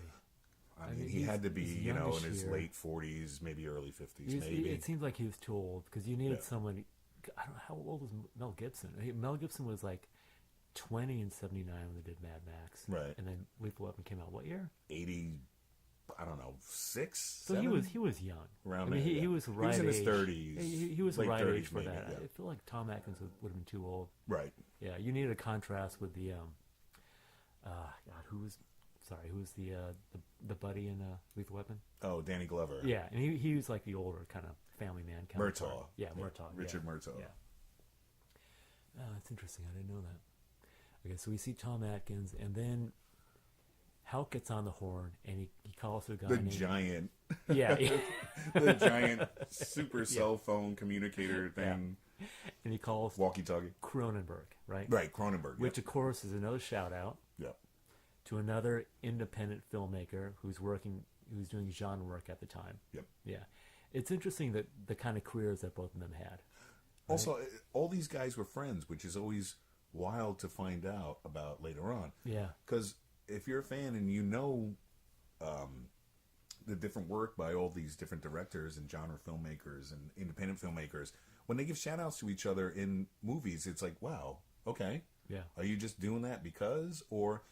And then you read and you find out that these guys actually hung out together. Yeah. They, It's cool. It's almost like earlier in the 70s when like George Lucas, Coppola, Spielberg, and Scorsese were All like, work all hanging out together, together, yeah. right? It Yeah, was yeah. like this is like the new kind of crop of just young directors doing kind of independent stuff. I know they were considered the Young Turks, I guess, back, Yeah. Yeah, it's so in the funny. 70s and 80s. Yeah. So then Maggie dies, and Got run down by the Duke and then Snake is in a fist fight with the Duke, right? when he gets to the wall. When he gets to the wall. Yeah, they're at the wall. Yep. Yeah. And at this point, the president's already over. Or No, he isn't yet. Not yet. Okay. Not yet. Okay. He's got to be winched up. Yeah. Okay. And of course, Snake gives him the heave. He gives him the leg up. yeah. And that's when the Duke arrives as the president's going over the wall. Okay. And Snake, he shoots at Snake, if I remember correctly. Mm-hmm. And Snake dives and hides for a minute, and then they get into the fist fight. Okay. I mean, he dives off that's a great stunt when he dives off that pile of garbage. Yeah. And that's another thing about, you could see how residents of New York City, inmates, tried to build something to climb over Yeah. the wall. Yeah, you can see that They're happen. amassing all kinds of garbage to try and climb over. Yeah. So then, so the president's gone over. Now Snake is going to get on the winch thing, Right. but then you see a hand stop it, right? Mm-hmm. Let's kind of let's kind of roll the scene right now. All right, so we got the president. He's staggering He's along. running all discombobulated. Now, the president, people have conjectured, and I kind of see this, because Carpenter was writing this during the Watergate thing, that maybe he's intended to be kind of a character of Nixon. Right. Like, he's got that, he's kind of cowardly, but also kind of vicious at the Right, same time, right, you know? Right. And Donald Pleasance really pulls that Well, off. let's talk Vulnerable about and also evil at Donald the same Pleasance time. for a moment. I mean, great actor, some iconic roles, Blofeld, Yeah, and You Only Live Blofeld. Twice. And Loomis in the Halloween films. And he apparently invented a backstory trying to explain why the president has a British accent in this movie. His idea was that essentially Margaret Thatcher had retaken over the British Empire, including the United States, and had employed the president as like a puppet ruler. Which That's is, great that he would come up with It- that. it's kind of, yeah, and kind of plausible at that time, you know. Right. Why not? Yeah, because this is widely thought of as a Reagan sort of thing, but at this point when they were making it, it was 1980. The election's still going on. Like Right. Reagan wasn't in office yet. Right. Yeah, It was Carter.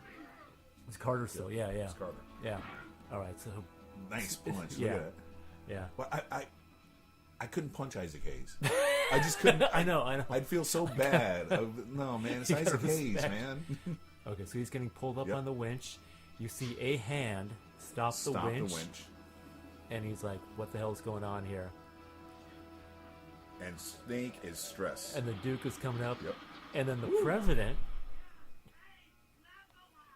Okay. Okay, let me pause You- for just okay. 1 second. Now, okay. So the president is himself shooting the Duke through with a machine gun. He's cackling madly. Is he traumatized, or is he just homicidal? Right. Right. Right, I mean, right. he's gone through a horrible experience. It's understandable that he's going to want to take revenge, or is he just this meek kind of guy who, when he's on top, when he's kind of back, he's gonna, Right. yeah. Use his power, his pull. Because normally a president would, if he wants to take somebody out, he'd be like, you know, to his guy, Right. Secret Service guy. yeah, Go, kill that guy. Right. But no, he's taking the machine gun in his Hey, own another hands. one! Exactly. And I think it's a really interesting moment. Right. That I think it's designed to kind of characterize him in a certain way. Go on. Also, Yeah. what you said makes sense because look at where he's positioned. Where he's positioned when he shoots a Duke. Yeah. He's standing on top of that wall. Mm-hmm. Once again, he's the hierarchy. He's at the top of the fucking ladder, and he's, you know, you messed with me. Okay, now here you're gonna get it, and I'm gonna be cocky about it. Yeah. So it's obviously very sociopath behavior. And he stopped the And winch egotistical. Yeah. because it's more important for him to get revenge than to save Snake. He the uses guy who Snake saved his as ass. bait. Exactly. He uses Snake as Yeah. bait. Exactly. And that's what I love about the movie too, because once again, you're thinking Snake is going to own it from start to finish. Yeah. But Snake is kind of caught up in some messed up circumstances. Yeah. And he finds himself like that, hanging off that wall, while these guys are shooting at each other, and I can't go nowhere. What, Yeah. I got to Exactly. get out of here. Yeah.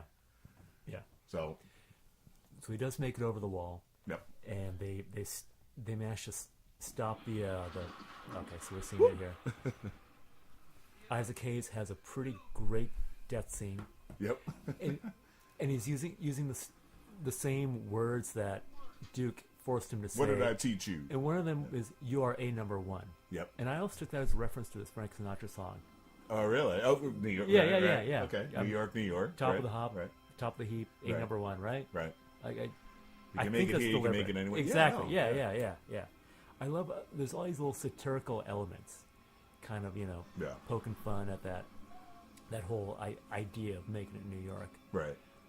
And then so And the Lindy Hop with the the tape. Lindy Hop, you know. yeah. The snakes come over. Our doctor friend. And Houck stops Yeah, him yeah, to get the tape first Yeah. and messes with Snake a little bit further, 'Cause he- which is dastardly. yeah. Snake is what the tape is what he cares about. Look at his face. You know, Yeah. he's really conveying I'm Yeah. done. Yeah. He I looks did at the what you clock, wanted. Yeah. and I always expect the clock to say 007, because in every Bond movie it Right. does, but no, it's Right. like 2 seconds when he gets saved. And that's Okay. a true hero. You got to make it like Exactly. 1 have second to, on the clock. Okay, so now we're back on Liberty Island. Of course, the set is a dam somewhere in California, but this California, is, right. And then Snake goes to the president, and the president, Snake asks him what, like, some A people, lot of people died to yeah. get you out. yeah, How do you And- feel about that? and the president replies, "Well, I owe them." Well, he's getting shaved to and be he's on looking. television. He's looking yeah. in the mirror. Yeah. He's looking in the mirror. Which Well, I is- want to thank them. which just says everything. He's narcissistic. He's now Yeah. into himself. And it's sometime after that, we learn that Snake switched the tapes, right? So to me, this is a key in many ways to the entire film and to Snake as a character. Let's back up a little bit. He has this exchange with the president, then he kind of goes off, and Hauk is like hanging there smoking a cigarette.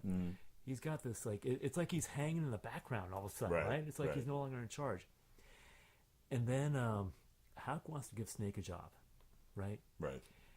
And the way these things are usually written is we'd be set up for a sequel. Right. Snake will somehow agree, like, yeah, sure, whatever, I'll do this thing. Do another mission then- for you, yeah. or yeah. But no, it's like it's setting up for that moment at the end of Casablanca where they walk off. They talk about the beautiful friendship. Right. Doesn't happen here. Right. There's no Right. fog machines. Right. Snake like flatly rejects him, and it's after that we learn about the tape switch. Mm-hmm. Because the president, he's broadcasting to the Hartford Live. Summit live, Yeah. and he's going to play the tape that reveals the secret to nuclear fusion, and it's Cabby's music. Yep. And then we see Snake like ripping out the guts of that tape. Of the cassette, yeah. He tears it apart. So there's a lot of interesting things going on here. The standard reluctant hero narrative is Right. that at some point he's going to commit to the mission Right.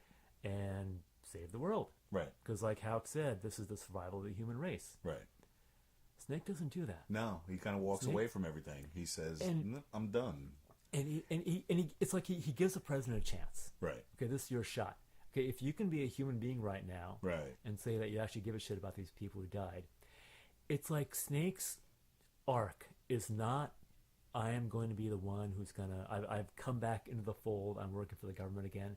His arc is, I have somehow joined other people, these other outcasts. Need to You know? walk away from this. It's like Need to walk away it's like, from this yeah. type of society. Yeah, it's like he bonded with the other people who were prisoners, Who were essentially. criminals, yeah. Who were criminals, yeah, yeah. But see, at the same time, you can't define what a criminal is in this movie.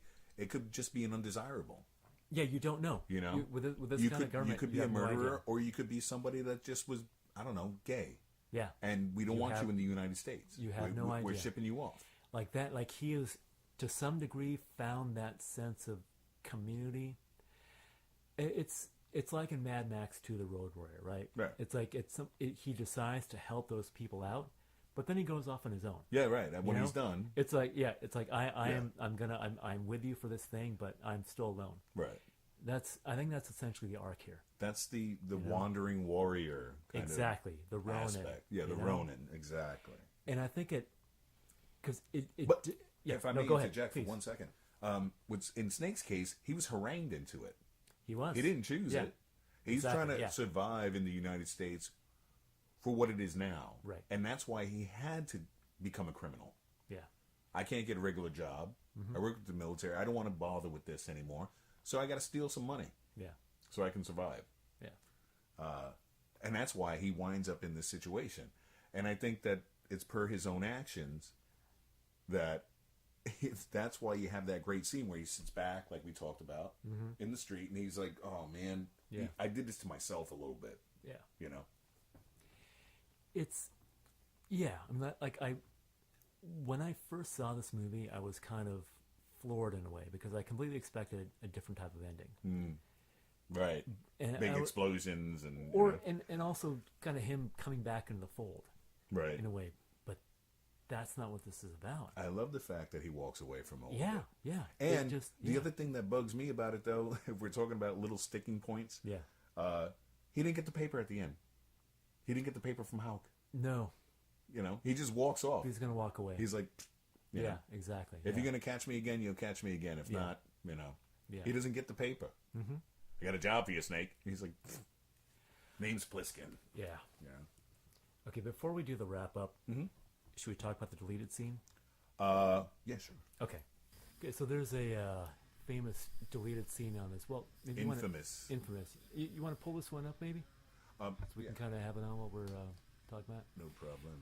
So you can find it on the DVD. If you don't have the DVD, you can pull it up on the YouTubes really easily. On the YouTubes Yeah. and the interwebs. Yeah. Now, where was this going to be inserted in the movie? It was supposed to open the film. It was going to be the opening scene, like after the Yeah. opening credits, whatever. Okay. I believe it's on the second disc, so I'll have to pull that disc out. Okay. There's a joke in there somewhere too. Yeah, yeah. This was the opening It was, for the it film. was going to be the opening. Basically, this when Hulk is talking to Snake, he alludes to the reason why Snake has been captured in the first place is because he broke into the Federal Reserve Depository. Federal right? Reserve Depository. Yeah, exactly. And this kind of depicts how that played out. Look at this. Okay, so you've got this giant Roomba kind of wandering around, Right. and it's saying that like opening hours are over. Right. This little pseudo Is the droid Federal vacuum Reserve cleaner thing. Depository like an actual bank where you can just like it makes it look like you can just like go in and deposit funds and take them out. and Right. shit like, I mean, this is like the big like bank of the United States, Of the United right? States at this point, yes. It feels a little bit too easy here for him to steal whatever he's stealing from. Right. I mean, he just opened a couple of drawers. Yeah. And, you know. And you see him. He's wearing like this kind of maintenance guy outfit, right? Right. And then he. It's like the gas station attendant kind of onesie Yeah, like you see like a random guy kind of walking and a off. like hairnet. that. In a hairnet, yeah. Yeah, banking hours are now over. And once again, voiced by Jamie Lee Curtis. Yeah, yeah. And then he strips all that stuff off and he reveals himself as Snake Plissken, right? And I'm all surprised when he does that. He doesn't have a tuxedo on like James Bond. You know? Right. So that and But for me, it's like, why not just keep the costume on until you get away? You take all the stuff off in Yeah. the elevator. Yeah, and exactly, yeah. Wait a minute. Well, it's that guy. It's not the maintenance guy. yeah, You know. But it's part of. I understand why. yeah, from It's film happening. reason, Right. yeah. You know, here's the hero. Yeah. This is what he really But looks like. I don't like seeing him as a hairnet when I first see him. Right. And then it's it's a like, stocking, actually. It wasn't even a hairnet. It and was then a he's like stocking. there's like nothing there. Right. But I do like this shot, though. Yeah, I mean, okay. it had to be cleaned up in post. They never got to that, but I do like the fact that you don't see his face. Yeah, and I think So- one of my main issues with this is, like, okay, it's a low budget movie. Keep it running. It's a Right. low budget movie. Didn't have a lot of money for sets or whatever. They did a good job with like the police headquarters and all that kind of stuff. You know, small Right. sets, but it sold it. Yeah. Here, it's like they're expanding the world, Right. but it just doesn't look that good. Right. It looks kind of cheap. Right. You know, Right, like right. I would rather have like show just a little bit and have it look good, Right. and show all these other things and have it look kind of. Right. So they It also takes you away from the claustrophobia of the rest of the movie. exactly. I like the fact that he's confined in like Yeah. the headquarters and in New York, and this was this kind of like transnational subway or whatever, and Runs it was, all across the U.S. it was shot in the Atlanta subway system, which at the time was futuristic, but obviously this has not aged well. Now it's like the F train. Yeah, it's this- like Metro North. This It's is not a train that's going to speed you across the country in like 2 hours. not moving at that pace, anyway. Yeah, like it just it doesn't. It Yeah. I think it's really lacking in the production design and all Right. that. And I also, I don't know, what's your overall feeling about this? The entire scene? The Or- entire sequence as it like. I being a fan of the movie, I like the idea of it. It's like it's I fun really to watch, do. Yeah, right? for me, It's like it's every really- every time I watch the movie, I also watch the scene. and it was always like I said, it was infamous because you always heard about. I remember reading in Starlog magazine Yeah. that there was this deleted scene that was supposed to open up Escape from New York, where you see the bank robbery. Yeah, exactly. Yeah, But once I finally got to see it on this DVD, I'm glad he left it out. yeah, me too. Yeah, I think it was the right decision that Carpenter made Yeah. because you don't need this Yeah. in the film. yeah. I You like really don't. I like when he shows up. He's basically a cipher. Yeah, We Yeah. don't know anything about this guy, Right. And I think it's it's very got to compelling. be. Yeah, it's the way he's introduced without this scene in the film is a lot more effective Yeah. than if we saw this because now you're already sympathizing with the guy, Yeah, we and you don't want yeah. to sympathize with him right away. We want the audience to go on a journey with him, Right. To kind of understand and sympathize with him, basically. Exactly. You know, And then there's a Snake has to make you work for it. You know, in the Exactly, film. yeah. So So this- you understand. Okay, he's not the bad guy. yeah, See, you started off like this. It's like, okay, wait a minute. yeah. We don't know who he is when Right. he shows up. Are you good guy or bad guy? Well, I don't know. Yeah, yeah. But he's got this thing with Taylor, Right. and with his compadre in this job, this heist, and he won't leave him behind, right? right. Which is Already. which is again a really good human thing, Yeah. but I don't think it should happen in the beginning. Too soon in It's the too film. soon. He Absolutely. should, as a character, his arc should work up to that. Right. You know, it's like in The Road Warrior. In the beginning, Mad Max is amoral. Right. He doesn't give a shit about He the doesn't care gyrocap about anybody. anybody, right. He has to work his way there, and so do we. Right. I think it's much more effective that way. Yeah. See, you also get, speaking of the relationship he has with this character in the opening sequence, and how pissed must that how pissed was that actor when he was like, "Really? It's on the cutting floor? Yeah, it's I on the know. cutting room Yeah. floor, and I'm not going to be in the movie." Fresno, where he talks about Fresno Bob Yeah. to Brain. Yeah. You know what they did to Bob? You know when he says that to Yeah, Brain? yeah. That's yeah. it's like more backstory that seems horrific. That's a lot more interesting than what we see here. Right. Yeah. Exactly. Yeah, Exactly. yeah, That's it's the a point thing. I wanted to make. Thank you, Max. Yeah. Kind of start wrapping up a little bit. It's a low budget movie. How low budget? It was $6 million. Back then, that was Yeah. Now I want to put that in context because inflation rates, whatever. Some of the other movies of that summer that were action movies: Raiders of the Lost Ark, $20 million. $20 million, and that's cheap still by today's standards. Superman 2, 54.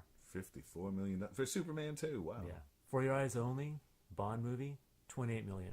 20. And that was kind of a stripped down Bond movie. Yeah, It wasn't yeah. Moonraker, Right. They didn't go into space. Well, nothing's Moonraker. I mean, Yeah. come on, Moonraker's Moonraker. Now, getting more into this kind of area, Clash of the Titans, $15 million. Now, I hope most of that went to Ray Harryhausen. Went to Ray Harryhausen, yes. Right.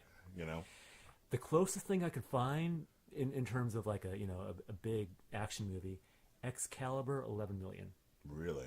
Yeah. Excalibur. Excalibur, yeah. Wow. I haven't seen that in a long time, but my impression was that cost more than that. Yeah. But I mean, I feel like it looked like it cost more than that, not necessarily. Well, so, once again, it depends on your director, Exactly. Yeah, that was John know. Boorman, right? John Borman. Dragon Slayer, 18 million. So even Wow. that was higher. Now, the movie that I could find, so I like Dragon Slayer. That was a cool movie. this was, that's a great movie. So this is really low budget. I mean, right. even back then, this is low. It actually managed to be #1 in the box office the weekend it came out. I did not know that. Meaning, Raiders of the Lost Ark and Superman 2 had already come out. Right. This movie supplanted those. Wow. Yeah, it actually did make an impact. See, I was always under the impression that it was a failure at the box office. It ultimately That it saw new life on video. ultimately, yes. I've got a stat here. Okay, when you look at the top grossing films of 1981, it came in at number 32. Okay. It got beaten by Halloween 2, which I think Carpenter produced, Yeah. right? He produced, yeah. He didn't direct that Tarzan one. the Ape Man, really? Remember that piece of shit with Bo Derek? Yeah, a little bit. But it beat out some other movies like The Howling, The Howling. Outland, Outland was great. Yeah. I like The Howling too, of course. yeah, Nighthawks. Nighthawks was a great film. Speaking of Cronenberg, Scanners. Scanners. Excellent. It did beat out Dragon Slayer, Wow. actually. Yeah, it beat out The Wolfen. Well, Another Wolfen good- was Yeah, more Howling than yeah, than Wolfen, but yeah. Well, Wolfen's still good. Yeah, which is still good genre it- film. it- Still a great movie. it was punching above its weight a little bit. Yeah. Now the movie that supplanted it at the next weekend at the box office, Arthur. Oh my Now, God! Really? You know how much Arthur cost to make? Like $2? $7 million. So, wow. So- So $1 million over Escape. So if you get caught between the moon and New York City, it costs you $1 million more New York, New York. than escaping from New York, right? God, wow, that's something. Now I'm assuming.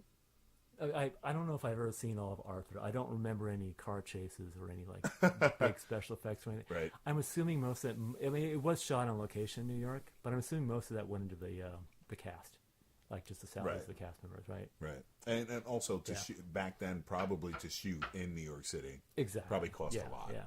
To be on location here. Like now who- they make it easy for filmmakers Yeah. and TV shows. They're like, we'll give it away. Like, if you had to guess, who do you think made the biggest paycheck on this movie in terms of the actors? In terms of the actors, it's probably, I hope it was maybe Borgnine. That's my guess too. You know, yeah, just It'd be because Borgnine. he'd been around. Yeah, well, he's a seasoned actor, and you know, I mean, just out of respect, you Yeah. would want to give him more money. For me, anyway. yeah, exactly.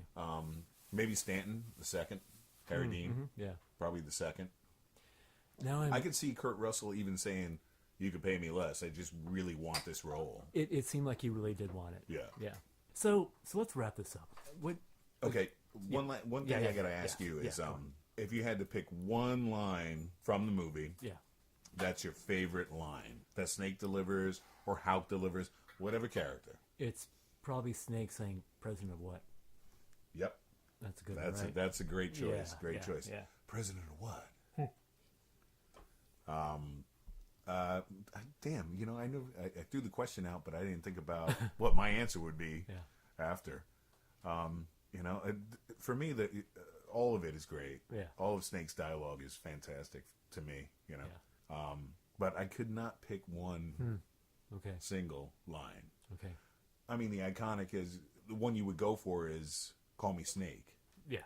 You know, Yeah. and the way he delivers it with his head cocked to the side and the whole thing. Yeah. So iconic Yeah. for me. But President of what? I think that's a better That's- choice. yeah, it that's just a sort better of- choice. It situates him in the world. Right, Yeah. Like. right, Yeah. absolutely. And you kind of have to wonder. Well, is he just being snarky, or is that an actual comment on the state of the country? Right. You know, it's Right. like it's just gone to shit. And I think it's both. To think be you're right. completely I think honest, you're right. Yeah. that he's kind of making a tongue-in-cheek joke about it Yeah. because of the way things are. Yeah. That he's like, "What do you mean? Exactly. Yeah. This guy's a joke. It's all a joke." Yeah. You know. And he knows because he's been there. He's been to Leningrad in Siberia. Right. Come back. Right. All right. What is your final verdict on this movie? I love it. Okay. Why? My final verdict is I love it. It's in my top 10 all-time favorite films. It's right up there for me. Just because of the way it was filmed, the commentary that Carpenter was making with the movie, the acting, and him and Kurt Russell created an iconic character that I think will live forever. And so many other directors and writers are being influenced by that character. And they're creating and trying to make another great character, a great anti-hero. And that's for me. I've always loved anti-heroes Yeah. because, like we talked about at length during this review, you got to root for the guy at the end because he's the every guy, he's the everyman, and he doesn't want to have to do this, but he'll do it. He'll get in there and he'll take care of it. So I mean, if you want to give it a rating, like I said, for me, it's in my top 10 all-time favorite films. Okay. What about you, Max? Okay. I think, for one thing, I think this punches above its weight in terms of budget. I mean, it is a low-budget movie. It looks like it at times, but it doesn't matter. Right. You know, I think I always respect when a director can do so much with a low budget and do that with filmmaking. That's really what sells us, and really innovative and smart production design. Yeah. You know, it's like when you go to where you see like a big budget movie today and they spent millions on it, you know, like almost $1 billion or whatever. And if one little thing is sort of stupid or wonky, like a special thing, you're like, come on, you spent that much money, you couldn't get that right. Right. But if you watch something low budget, you're going to forgive all those other elements that aren't like quite exact. Like whatever, you just go with it. Sure. I love the stripped down quality. I love just the kind of insane amount of elements that are in this movie. Yeah. Not only is New York a prison, but we're at war with the rest of the world, apparently. Nuclear fusion. This guy comes out with an eye patch. You know, he's fought in the war, and Right. it's like all these and we might be living in a fascist dictatorship. I don't know. Right. Possibly. It's like all these things that shouldn't necessarily work together, but they do. And part of it is taking it seriously. Yeah. Everybody takes this seriously and commits to it. Yeah. Yeah. And the director does too, and the script does as Oh, well. yeah, yeah. And the characters do as How too. else are you going to sell the movie to the audience if you Yeah. don't? See, now, the other thing, too, that I wanted to mention about Snake's character is that he's surrounded by all of these other colorful characters Yeah. in Manhattan, right? In the prison. But he's also a colorful character himself with the Yeah. iPad. And I think that's why he came up with that idea. Yeah. If I just go in there being some handsome guy with a gun, nobody's going to take me seriously. I need to look rugged. I need to look like I've been through some shit too, you know. There is an approach to defining characters in this movie that I really love. You don't get a lot of depth to them. Right. The analogy I would use is in one kind of painting you could have a figure that's like richly detailed, you know, like you can see all the Very rendered. yeah, extremely Right. rendered. Yeah, Right. yeah, good call. This is not that. This is the kind of thing where you've got a sketch, but it's boldly sketched, Right. you know, with big lines, almost expressionistic. Right. That's how the characters I feel are rendered in this movie. Right. Little things like the facial tick under the eye that Isaac Hayes Yeah, has. we you does know? the twitching. Yeah, the it's watery a little eye, detail, yeah. but it just they're all bold, like boldly drawn. They just stick out. There's not a lot of nuances, Right. but you don't need them in this kind of movie. Right. They stick out. I love that approach to character. I love the filmmaking. I think John Carpenter is a fantastic filmmaker. I love the use of Lighting, the lighting. the way he would cleverly cut the movie together. Yeah, Even when he's filming, he's telling his photographer how to film what Yeah. he wants. Much of the movie is filmed at night, but there's Yep. great lighting effects. Yeah. There's good costuming. All this done on $6 million. I know, I can't believe it. You It's know? it holds up, and I love all the rich details. The like, you can enjoy this movie without thinking about all the political implications. If Right. you want to, that's Right. fine. Right. Every time I watch it, I get into that more and more, and it changes every time I watch it because it's all in there. It's all intentional. Yeah. And you can just sort of go with it and keep going. Yeah. Delve deeper Yeah. into the film. Yeah. To be honest, I mean, if you do, you'll get more out of it. Yeah. You know. If our rating scale for dystopian films is okay, the future sucks, right? Okay. How well does the future suck in this movie? The future sucks really well. The in this future sucks movie. hard in this. Yeah, it sucks hard. Exactly. Because yeah. man, we live in New York. Yeah. You know, if Manhattan Island became a prison, man, I'd be fucked.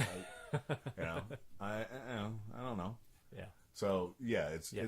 the suck factor Yeah. in this dystopian film is very high. And it does a good job of showing how it sucks. Right. That's the thing. And you could get busted and sent to a maximum security prison, which is Manhattan Island, Yeah. just for being, I don't know, different. Yeah. Is basically what it's lined out to be. Exactly. Yeah. You know, undesirables, criminals all get shipped to this place. Yeah. Yeah. And that's fucked up. Yeah. That's terrible. And then you try to get out, on a raft with some garbage bags and stuff, and then you get blown out of the water. You're done. You're done with. Right? So, All right, I think we have a consensus on this movie.